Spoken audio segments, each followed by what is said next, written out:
3000 টাকা জলে ছাগল খাবো আমরা, মুসলমান গরু আর খাবো না আমরা। এখানে ক্ষতি হচ্ছে হিন্দুদের। গরু যে কুরবানি দিতেই হবে এরকম কোনো ব্যাপার না। গরু বেচা কিনা একেবারে বন্ধ সেখানে। বন্ধ। ছাগলের হাটে ছাগলের বেচা কিনার কেমন চাহিদা বা কেমন বেচা কিনা? ভালোই বেচা কেনা চলছে ছাগল। মুসলমানরা আর গরু খাবে না, ভাবুন কত বড় একটা পরিবর্তন আসলো।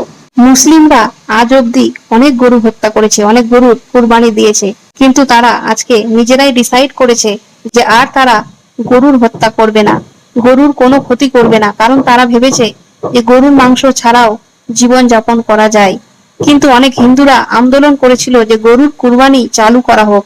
ভাবুন, আপনারা হিন্দু হয়ে যে আইনটি মানতে চাননি, সেই আইনটি আজকে মুসলিমরা মেনে নিয়েছে।